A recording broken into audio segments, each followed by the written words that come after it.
2002 월드컵 축구 선수 출신인 이영표 씨가 이런 이야기를 하는 것을 제가 본 적이 있습니다. 우리는 매일같이 살면서 하고 싶은 일과 해야만 할 일이 겹치는데, 하고 싶은 일만 먼저 하게 되면 우리는 나중에 해야 할 일만 하며 살 수밖에 없다, 이런 말을 했습니다. 반대로 무슨 뜻이겠습니까? 해야 할 일을 우리가 먼저 하게 되면 나중에 내가 하고 싶은 일도 할 수 있는 여유 있는 삶을 살 수 있다, 이런 뜻입니다. 지금 내게 주어진 해야 할 일에 충실하게 살아야 추후에 생을 더 즐겁게 살 수 있다. 반대로 내 삶을 즐긴다는 명목으로 하고 싶은 일만 하고 살다 보면 나중에 쫓기듯이 살 수밖에 없다. 삶의 우선순위를 강조하는 아주 중요한 말 아니겠습니까? 지금 당장 필요한 일과 불필요한 일을 잘 구분해서, 잘 정해서 집중하는 것이 우리의 삶의 질을 결정하는 데 있어서 아주 중요합니다. 요즘 여러분 어떻게 지내십니까? 하고 싶은 일과 해야 할 일, 여러분 어떤 일들을 주로 하고 싶으신가요? TV를 보고 싶고, 유튜브를 보고 싶고, 쉬고 싶고, 놀고 싶고, 그런 일들과 또 우리가 학업에 열중하고 공부하고 직장 일을 하고 해야 되는 일들 중 어떤 것을 더 우선순위를 두고 어떤 것에 더 많은 시간과 에너지를 들이고 있습니까? 불필요한 일과 필요한 일들 중에 우리는 필요한 일을 잘 집중해서 행하고 있습니까? 문득 이런 질문이 생겼습니다. 크리스찬들에게 있어서도 불필요하고 필요한 일들이 있을 텐데 그것은 무엇일까? 크리스찬을 크리스찬답게 만드는 필요한 일과 불필요한 일은 무엇일까? 오늘 본문 말씀을 통해서 그것을 함께 나누기 원하는데요. 제3차 전도여행을 마친 사도 바울은 이제 성령님의 감동을 따라서 예루살렘으로 오게 됩니다. 예루살렘에 와서 야고보와 장로들, 교회 지도자들이죠, 에게 그간의 선교 보고를 합니다. 이방 사역을 할 때, 이방인들에게 사역을 할 때 어떻게 성령님께서 역사하시고 열매 맺게 하셨는가, 이런 이야기를 나눕니다. 사람들은 아마 환호했을 겁니다. 하나님을 찬양했을 겁니다. 그것을 오늘 본문에서는 영광을 돌린다, 하나님께 영광을 돌린다라고 말하고 있죠. 그런데 하나님께 영광을 돌린 직후에 그들이 이런 말을 합니다. 오늘 본문 사도행전 21장 21절입니다. 내가 이방에 있는 모든 유대인을 가르치되 모세를 배반하고 아들들에게 할례를 행하지 말고 또 관습을 지키지 말라 한다함을 그들이 들었도다. 지금 유대인들 사이에서, 예루살렘에 있는 유대인들, 이 예루살렘 교인 유대인들 뿐만 아니라 예루살렘에 있는 모든 유대인들, 대부분의 유대인들 사이에서 소문이 하나 돌고 있는데, 당신이 이런 말을 했다며? 라는 그런 소문이 들었다는 겁니다. 어떤 소문이었는가? 바울이 이런 말을 했다라고 말합니다. 율법을 행하지 말라, 모세를 배반하라. 이거는 모세를 통해서 세워진 그 율법을 지키지 말라. 하나님의 말씀 지킬 필요가 없다. 할례도 행하지 말라. 이 모세의 율법과 할례는요, 이스라엘 사람들이 생명처럼 여기던 것이었습니다. 그리고 유대인의 관습도, 우리나라도 관습이 있지 않습니까? 컬처도 있고 또 예의가 있고 이런 건데 다 지킬 필요 없다, 지키지 말라 라고 하며 이방에서 당신이 가르치고 돌아다녔더라, 이 말을 들은 사람이 있다더라 라면서 이 소문이 지금 예루살렘에 있는 유대인들에게 다 들린 겁니다. 그런데 사실 이것은 괴 소문이요, 거짓 소문입니다. 바울은 단 한 번도 그런 말을 한 적이 없습니다. 그리고 누구보다 바울은 열심으로 율법을 사랑하고 율법을 지키는데 힘을 썼던 사람입니다. 율법을 지키는 것을 하나님 사랑하는 삶의 표현으로 삼았던 사람이기 때문에 어느 누구보다 열심히 있었던 사람입니다. 죽을 때까지. 그 유대인의 관습을 중시했던 사람이고, 또 디모데를 유대인들에게 전도하기 위해서 데려갈 때 디모데에게 할례를 행한 사람이 바울이기도 합니다. 그러니까 이 소문은 다 왜곡되고 거짓된 소문이었는데, 이걸 누가 만들어냈는가? 바울을 못마땅히 여겼던 핍박했던 유대인들이 있지 않습니까? 바울이 전하는 복음을 믿지도 않고 듣지도 않았던 그 사람들이 바울의 말을 왜곡해서 그것이 마치 사실인 양 양산해내고 전달하고, 그것이 예루살렘 전역의 유대인들에게 퍼진 겁니다. 그 거짓 소문이 사실인 것처럼 말이죠. 잠시 여기서 우리가 한 가지 나눠야 될 것은, 크리스찬들이 경계해야 하고 불필요하게 생각해야 하는 것이 바로 이런 것들입니다. 왜곡되고 거짓된 소문을 만들어내고 그것을 사실 확인도 없이 전달하고, 그것을 마치 사실인 양 믿고 받아들이고 비판하고 정죄하는 일, 이것이 신앙을 병들게 합니다. 교회를 병들게 합니다. 이것은 굉장히 악한 일입니다. 성경에서도 금하고 있는 겁니다. 이 일로 인해서 얼마나 많은 에너지가 또 낭비되었겠습니까? 거짓 소문을 만들고 전달하고 비판하고 정죄하는 모습은 크리스찬의 모습이 아닙니다.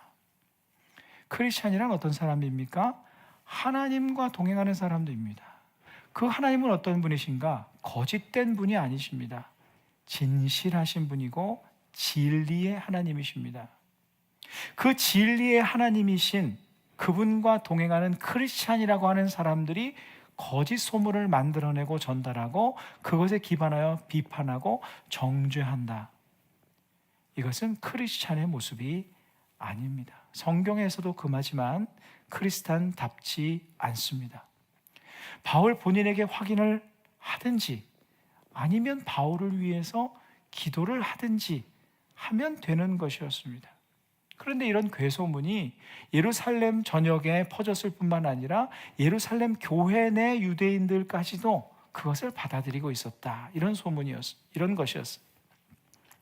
그런데 이 와중에 바울은 진짜 크리스찬의 모습, 크리스찬으로서 반드시 필요한 모습을 보여주게 됩니다. 예루살렘 교회 지도자들은 이 난 곤경에 처한 바울에 대해서 한 가지 제안을 하게 되는데요. 오늘 본문 22절과 22절에서 24절 전반절까지입니다. 그러면 어찌할꼬? 그들이 필연 그대가 온 것을 들으리니 우리가 말하는 이대로 하라. 서원한 네 사람이 우리에게 있으니 그들을 데리고 함께 결례를 행하고 그들을 위하여 비용을 내어 머리를 깎게 하라. 예루살렘 지도자들, 야고보와 장로들이 한 가지 방책을 냅니다. 이 어려움을, 곤경을 타개할, 불식시킬 수 있는, 사도 바울에 대한 오해와 거짓 소문을 없앨 수 있는 방책을 하나 생각나는데, 마침 예루살렘 교회 내 4명의 서원자들이 있었다. 서원한 4명의 사람들이 있었는데, 일전에도 나눴듯이 여러분 서원법이라는 게 있다는 것을 나눈 적이 있었죠. 설교 말씀을 통해서. 구약에 보면 나실인의 서원법이라는 것이 있었습니다. 하나님 앞에 거룩한 삶을 살기 위해서 스스로 일정 기간 동안 자신을 거룩하게 구별하는 삶을 사는 법, 어떻게 구별할 것인가, 그때는 어떻게 해야 되는 것인가, 이것이 나실인의 법이었어요. 포도로부터 난 음식을 금하고, 삭도를 머리에 대지 않고, 머리를 깎지 않고, 또 시체를 가까이 하지 않고, 이렇게 자신을 거룩하게 구별함으로 인해서 나는 하나님 앞에 거룩하게 살기를 원합니다. 이것이 나실인의 법이었는데, 이 나실인의 서원을 하고 일정 기간 동안 보내고 이제 막 나실인의 서원을 마친 4명의 교인들이 있다라고 이야기를 한 것이죠. 그리고 그 교인들이 이제 나실인의 서원이 끝나고 나면 결례를 행했습니다. 결례라는 것은 영어로 하면 purification rites, 정결 예식입니다. 스스로 깨끗하게 하는, 더 깨끗하게 하는, 그 깨끗하게 하는 예식을 행함으로 인해서 더 깨끗하게 되는 그러한 예식이 절차였습니다. 이 모든 것이 모세의 율법이었고 유대인들이 행하는 관습이었습니다. 그런데 바울에게 그들이 결례를 행할 때 그들과 함께 당신도 결례를 행하라. 그리고 그 결례에 드는 비용까지 당신이 내는 것이 어떤가, 이런 제안을 했습니다. 근데 사실 바울은 서원을 하지 않지 않았습니까? 무슨 결례를 행합니까? 뭐 형식적으로 하라는 것인가요? 그런데 바울도 마침 결례를 행할 타이밍이 된 겁니다. 유대인들의 입장에서 볼 때는. 왜 그러냐면 바울은 지금 이방 지역에서 사역을 하다 돌아오지 않습니까? 유대인들의 관습에 의하면 이방 지역에 갔다가 이방인들과 접촉을 하고 돌아온 사람들은 정결례를 행하게 되어 있었습니다. 왜냐하면 그들은 이방 사람들을 부정하게 보았고 이방 지역을 부정하게 보았기 때문에 그들과 함께 교제하며 돌아온 사람들은 이 정결 예식을 행했어야 됐던 거예요. 그것이 유대 문화였고 관습이었습니다. 그러니까 마침 바울도 그런 식이었고 서원을 마친 4명까지 있었는데 그들과 함께 결례를 행하고 또 서원을 마치면 머리를 깎는데 그들의 머리 깎는 비용까지 함께 당신이 지불하면 좋겠다. 그러면 그 모습을 보고 유대인들이 바울이 율법을 무시하라고 한 것이 아니구나, 바울은 유대인의 관습을 중시하는 사람이구나 라는 오해를, 거짓 소문을 불식시킬 것이라는 계산에서였습니다. 하지만 이 일이 여러분 쉬운 일이 아닙니다. 결례를 행하려면 일주일 동안 예루살렘 성전 안에서 살았어야 되는데, 여러분, 제가 여러분에게 여러분 할 일이 있고 또 스케줄들이 있고 약속들이 있는데 일주일 동안 우리 교회 안에서 사세요라고 말하면 얼마나 불편하겠습니까? 행동 반경을 성전 안에 머물면서 7일을 지내야 됐습니다. 그뿐이 아닙니다. 한 사람의 결례에 드는 비용인데, 제가 말씀을 준비하면서 정말 깜짝 놀랐습니다. 이 정결례에 당시 어떤 비용들이 들었냐면, 번제물로 1년 된 흠없는 수양 하나, 속죄제물로 1년 된 흠없는 암양 하나, 화목제물로 흠없는 수양 하나, 무교병 한 강주리와 고운 가루에 기름 섞은 과자들과 기름 바른 무교 전병들과 그에 따르는 소제물과 전제물이 필요했습니다. 이것이 한 명 분량입니다. 이게 어마어마한 비용이죠. 그런데 이 바울 자신을 포함해서 이 5명에 해당하는 재물 비용까지 다 지불해야 됐으니 실로 엄청난 비용과 손실이 바울에게 주어질 수밖에 없는 상황이었습니다. 그리고 머리 깎는 비용까지 다 돼야 됐다. 그런데 놀라운 것은 바울이 이것을 흔쾌히 하겠다고 수용한 겁니다. 그리고 실제로 행하게 되죠. 본문 마지막 절입니다. 26절. 바울이 이 사람들을 데리고 이튿날 그들과 함께 결례를 행하고 성전에 들어가서 각 사람을 위하여 제사 드릴 때까지의 결례 기간이 만기된 것을 신고하니라. 7일 동안 함께하고 그 만기될까지 기다렸다가 함께 신고했다. 그러니까 바울이 제사를 드리고 제물을 드리고 그들의 비용까지 낸 것을, 그 7일 동안 한 것을 그 기간 동안 모든 유대인들이 봤다는 겁니다. 바울이 율법을 지켰어, 바울이 관습을 지켰어 라는 소문이 이제 퍼지게 된 것이죠. 여기서 한 가지 중요한 질문이 여러분 생기지 않습니까? 바울이 왜 그렇게 했을까요? 사실 바울에게 제사는 불필요한 것이었습니다. 여러분, 우리가 구약의 제사를 드리지 않는 이유가 무엇입니까? 정결례를 드리지 않는 이유가 무엇입니까? 예수 그리스도께서 우리의 모든 부족함을 지시고 십자가에서 죽으셨기 때문입니다. 그래서 더 이상 구약의 제사는 우리에게 불필요한 겁니다. 완전한 것이 왔기 때문에 부분적으로 행하던 것이 폐해진 겁니다. 그러니까 바울은 자신이 정결 예식을 행할 이유가 전혀 없던 사람이었어요. 또한 바울이 이방 지역을 불결하게 생각하지 않았습니다. 바울은 이방 사역을 부정한 것으로 생각하지 않았습니다. 아, 저 사람들은 부정한 사람이야. 저 사람들을 내가 만나고 왔으니 나는 부정해졌어.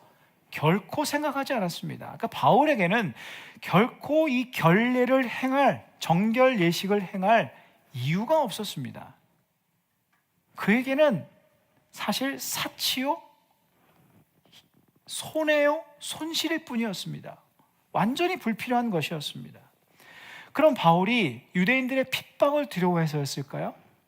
전혀 그렇지 않습니다. 바울은 벌써 몇 번의 설교를 통해서 나누지 않았습니까? 예루살렘으로 가면 핍박이 기다리고 죽음이 기다릴지라도 나는 예루살렘으로 갈 것이다. 죽음을 각오하고 온 사람이 바울입니다. 그들이 두려워서, 그들이 무서워서 눈치 보려고 이렇게 하지 않았습니다.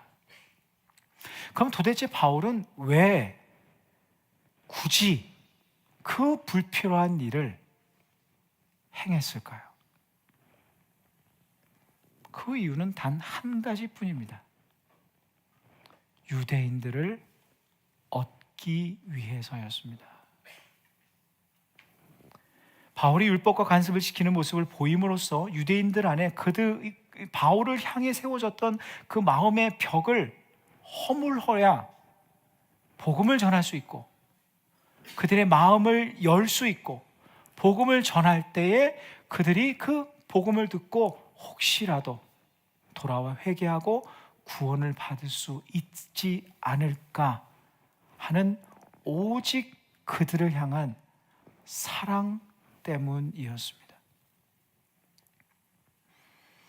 예루살렘에 도착하기 직전에 약 3개월 머물렀던 곳을 여러분 기억하시나요? 고린도에서 바울은 머물렀는데 그 고린도에 머물 때 바울이 썼던 서신이 하나 있습니다. 로마 교회를 향해서 썼던 서신입니다. 그러니까 지금 예루살렘 교회에 도착하기 직전에 약 몇 주 전에 완성된 그런 서신인 것이죠. 길어야 3달 전입니다. 그 로마서에 무엇이라고 기록되어 있는가? 유대인들을 향한 마음을 이렇게 표현하고 있습니다. 로마서 9장 3절입니다. 나의 형제 곧 고륙의 친척을 위하여, 유대 민족을 뜻하는 것입니다. 내 자신이 저주를 받아 그리스도에게서 끊어질지라도 원하는 바로라. 자신이 버림을 받고 저주를 받고 그리스도에게서 끊어진다고 할지라도, 그래서라도, 내가 그렇게 희생해서라도 유대인들이, 내 민족이 예수 그리스도를 믿을 수만 있다면 나는 상관없다. 이것이 바울 안에 있는 유대인들을 향한 사랑의 마음이었습니다. 이 하나님의 사랑 때문에 바울은 그 불편함을 감수하고 굳이 불필요한 것들을 반드시 필요한 일처럼 행한 것입니다. 이것이 하나님의 사람 바울을 통해 보여지는 진정한 크리스찬의 모습이었습니다. 여러분, 크리스찬과 넌 크리스찬의 가장 극명한 차이, 근본적인 차이가 무엇입니까? 십자가 은혜입니다. 십자가 은혜가 차이가 있다는 것은 무엇인가? 나 같은 죄인을 살리시기 위해 십자가에 죽으신 예수님의 사랑, 자기 아들 독생자를 십자가의 죽음에 내어줄 만큼, 그리고 우리를 얻으실 만큼 지극한 그 하나님의 사랑, 그 사랑으로 사는 자, 그 사랑으로 함께하는 자, 주님과 동행하는 자가 바로 크리스찬이요 그리스도인입니다. 그러면 크리스찬을 크리스찬 되게 만드는, 넌 크리스찬과 크리스찬을 구분하는 가장 근본적인 것이 바로 하나님의 사랑이요 사랑입니다. 내게 부어주신 하나님의 사랑으로 하나님을 사랑하며 이웃을 사랑하는 것이 크리스찬입니다. 사랑이 빠진 크리스찬의 삶, 십자가 은혜가 없는 삶입니다. 십자가 은혜가 없는 삶, 크리스찬이 아닙니다. 우리가 여러분 크리스찬으로 산다는 것은 하나님의 사랑으로 사는 것입니다. 하나님의 사랑이 나를 향하고 하나님의 사랑으로, 그 하나님의 사랑을 받은 은혜로 하나님을 사랑하고 그 하나님의 사랑으로 이웃을 사랑하는 것, 그 사람이 크리스찬입니다. 나 혼자만을 위해 사는 사람은 크리스찬의 모습이 아닙니다. 근데 여러분, 사랑의 특징이 무엇인 줄 아십니까? 사랑의 특징은 불필요한 것을 항상 필요한 것으로 여긴답니다. 여러분, 누군가를 사랑하면 당장 이것이 나에게 이득을 줄 수 없다 할지라도 그 불필요한 것이라도 반드시 필요한 것처럼 합니다. 바울의 모습처럼 말입니다. 여러분, 우리가 신앙생활하면서 섬기는 삶을 살지 않습니까? 예를 들어서 교회에서 봉사하고 사역하는 것도 보십시오. 제가 한번 묻습니다. 여러분, 봉사하고 사역하면 뭐 받으세요? 교회에서 뭐 줍니까? 돈이 나옵니까? 명예가 생깁니까? 세상적인 힘이 생깁니까? 아무것도 나오지 않습니다. 이득의 관점에서, 계산적인 관점에서 내가 얻는 것은 없습니다. 그러나 왜 봉사하고 사역하는 것인가? 우리 교회만 하더라도 봉사와 섬김을 자기 일처럼 하는 분들이 있습니다. 왜 그럴까요? 하나님을 사랑하기 때문입니다. 이웃을 사랑하기 때문입니다. 그래서 그것을 불필요한 것으로 여기지 않고 이것은 내 삶에 필요한 것이라 여기면서 사역하는 겁니다. 봉사하는 겁니다. 헌금 드리는 것도 마찬가지입니다. 이득의 관점에서 보면 손해 아닙니까? 내 돈을 드리는 건데요. 그러나 왜 드리는 겁니까? 내게 베푸신 모든 삶이 다 하나님의 은혜임을 고백하면서 감사하며 하나님을 사랑하고 그 또 헌금을 통해서 쓰임받는 그 쓰임처를 위해서 그 이웃을 사랑하며 드리는 겁니다.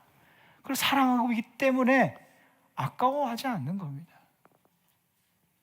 우리의 마음을 불편하게 하는 사람들, 왜 용서하기 위해서 여러분 그렇게 노력하시나요?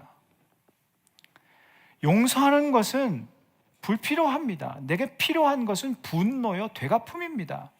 그게 계산적인 겁니다. 그게 내 감정에 이득을 줄 수 있습니다. 내가 용서하고 참아내고 기다리고 이것은 이득을 주는 것이 아니라 나를 더 힘들게 만들 수 있습니다. 그럼에도 불구하고 우리는 그렇게 하려고 합니다. 왜? 하나님 사랑이 있으니까. 하나님을 사랑하는 일이니까. 그것이 이웃을 사랑하는 일이니까. 그래서 기도하고 인내하고 품위로고 애쓰는 것 아니겠습니까? 개인 경건 생활도 그렇습니다. 여러분, 하나님의 말씀을 읽고 기도에 나아가고 특별히 여러분 예배 드리지 않습니까? 여러분, 예배 드리면 무슨 경제적 이득이 생기나요? 경제적 이득을 위해서라면 사실 예배 드릴 시간에 한 시간이라도 더 일을 하셔야죠. 예배 드리면 성적이 올라갑니까? 하는 일이 잘 됩니까?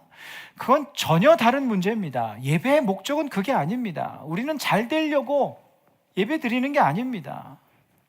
그런 건 하나님께 맡겨드리고, 여러분, 예배가 무엇이라고 제가 거듭 말씀드립니까? 예배는 거룩한 낭비입니다. Holy waste. 나를 죽기까지 사랑하시사 나를 구원하시기 위해서 자신의 전부를 다 낭비하신, 다 내어주신 그 주님께 시간을 정해서 이 시간이나마, 이 에너지나마 나의 전부를 드리고자 하는 마음으로 나의 삶을 태워드립니다. 나에게 전부를 주신 주님께 나도 전부를 드리기 원합니다. 이 마음으로 드리는 시간이 바로 예배 시간입니다. 세상적으로 이득을 얻는 것은 하나 없는 불필요한 시간 같아도 나를 위해 전부를 주신 그 하나님을 향한 감사와 사랑의 마음으로 이 예배 시간을 내게 반드시 필요한 시간으로 여기는 것, 그 사람이 예배자요, 그 사람이 크리스천입니다. 사랑하는 성도 여러분, 우리는 이런 크리스천답게 살고 있습니까? 내게 불편하고 불필요해도 하나님의 사랑으로 감수하고 나아가 반드시 필요한 일로 여기며 살고 있습니까? 바울이 그토록 하나님의 사랑으로 살게 된 이유가 무엇이었겠습니까? 하나님의 관점으로 볼 때 바울 역시 매우 불필요한 사람이었습니다. 청년 사울, 회심하기 전 이 사울의 모습은요, 구원해 줄 필요가 없는 사람이었습니다. 예수 그리스도를 믿는 사람들을 핍박하고 하나님의 대적자였습니다. 그에게 필요한 것은 분노와 심판이었지 용서가 아니었습니다. 그는 용서받을 가치가 없는 행동을 했습니다. 그러나 하나님께서는 그에게 어떻게 말씀하신 것입니까? 아니야, 너는 용서받아야 해.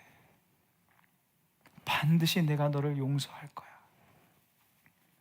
그에게 불필요한 용서, 사랑을 반드시 필요하다고 여기셔서 베푸신 분이 바로 우리 주님이십니다. 우리의 모습도 마찬가지입니다. 우리의 모습을 보면 하나님께 사랑받고 구원받을 필요가 있을 만큼 거룩하고 선하고 의롭습니까? 여러분, 우리 자신을 볼 때, 여러분 자신을 볼 때 그렇게 생각하시나요? 전혀 그렇지 않습니다. 성경에서 무엇이라 말씀하시는가? 우리는 죄와 허물로 죽었던 너희를 살리셨도다. 이미 심판받아 우리의 영혼은 죽었던 상태였던 겁니다. 죽었다, 심판이 끝났다, 이미 그런 가치를 잃어버린 상태로 있었던 사람들이 바로 우리들입니다. 영원한 심판이 필요했던 사람들이요, 하나님 입장에서는 굳이 용서하고 구원해야 할 거룩한 가치가 없었던 사람들입니다. 그렇다고 하나님께서 우리를 통해서 무엇은 이득을 얻으셨을까요? 한번 묻습니다. 여러분, 예수님 믿고 난 이후에, 구원받고 난 이후에 하나님께 얼마나 이득을 드렸습니까? 온전히 거룩한 모습으로 하나님을 이롭게 했습니까? 우리의 삶의 모습으로 하나님께 영광을, 그 휘황찬란한 영광을 하나님께 올려드렸습니까? 온전히 의롭게 되었습니까? 변화된 삶을 살았습니까? 우리가 만일 변화되고 거룩한 삶을 살았다고 한들 자기 아들 예수 그리스도를 십자가에 내어주신 그 사랑의 크기만큼, 그 사랑에 되갚아 드릴 만큼 우리는 그런 삶을 살아본 적이 있으십니까? 우리는 하나님께 사랑받고 용서받을 가치가 없던 사람들입니다. 그런 우리를 하나님께서 사랑하신 겁니다. 우리에게 베풀어 주신 그 사랑은 사실 불필요한 것이었는데, 아니야, 너는 내 사랑이 반드시 필요한 사람이야. 너는 내가 정말 필요한 사람이야. 난 널 영원히 사랑할 거야. 너는 영원히 사랑받을 자격이 있어 라고 하시며 우리를 사랑하시고 끝까지 포기하지 않으시는 분이 바로 우리 주님이십니다. 그것이 십자가 사건 아닙니까? 나아가 이렇게까지 우리에게 말씀하십니다. 로마서 11장 29절입니다. 하나님의 은사와 부르심에는 후회하심이 없느니라. 이게 무슨 뜻인가요? 무너지고 넘어지는 우리의 연약한 모습에도 주님은 우리를 향해 나는 너를 위해 내 생명 바친 것을 후회하지 않아 말씀하신다는 겁니다. 그리고 결국 그분의 포기하지 않는 사랑이 우리의 삶을 완성하실 것입니다. 우리는 이 사랑을 향한 믿음으로, 이 사랑의 힘으로 살아가는 사람입니다. 그리고 이 사랑을 받고 이 사랑으로 주님을 사랑하고 이웃을 사랑하며 사는 크리스천입니다. 우리는 얼마나 불편하고 불필요한 일을 하나님 사랑 때문에 반드시 필요한 일로 여기며 살고 있습니까? 하나님의 사랑으로 인해 자신들의 전부를 바친 사람들은 너무나 많습니다. 그 중에 우리나라 서울에 가면 양화진이라는 곳이 있는데, 이 양화진에는 선교사들의 묘지가 있습니다.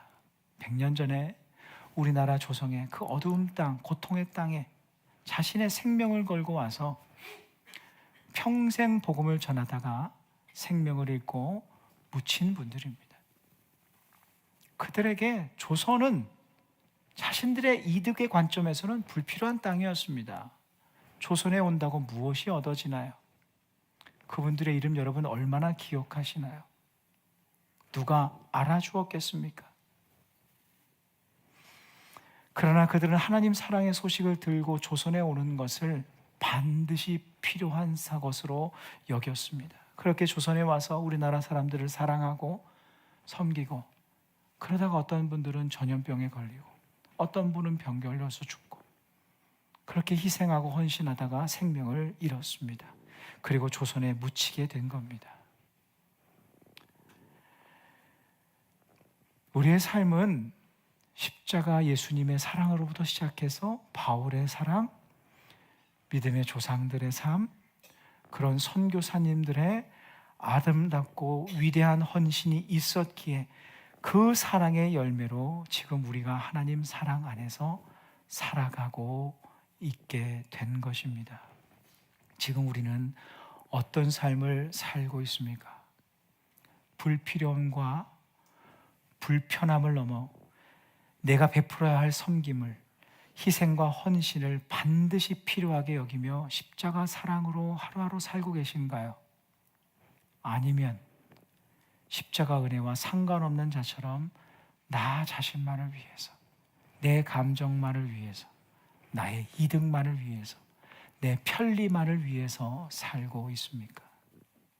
하나님을 사랑하기에 나의 시간과 에너지를 하나님 앞에 드리며 하나님과 동행하는 삶을 힘쓰고 있나요? 아니면 피곤이라는 이유로, 분주함이라는 이유로 하나님과의 시간을 뒤로 밀어놓고 내가 하고 싶은 것만, 내가 정말 필요하다고 생각하는 것만, 나를 위해서만 시간과 에너지를 쓰고 있는 것은 아닙니까?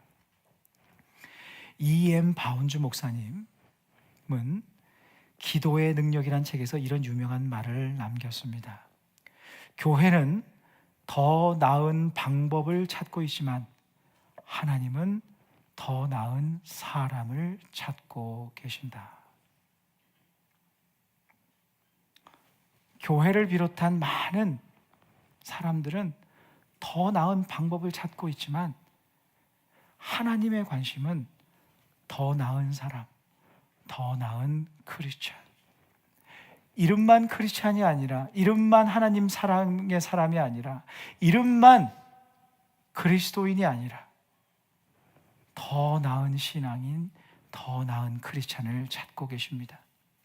게으르고 나태한 신앙생활, 타협적인 신앙생활, 하나님 사랑이 없는 신앙생활은 단연코 말합니다. 어떤 능력도, 어떤 아름다움도, 어떤 열매도 없습니다. 그것은 껍데기 종교 생활일 뿐입니다.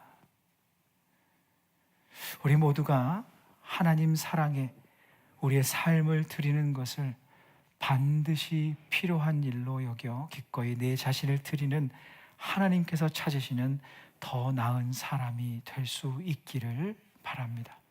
그것이 우리가 우선순위를 두고 행해야 할 반드시 필요한 크리스찬의 삶이 될 것입니다.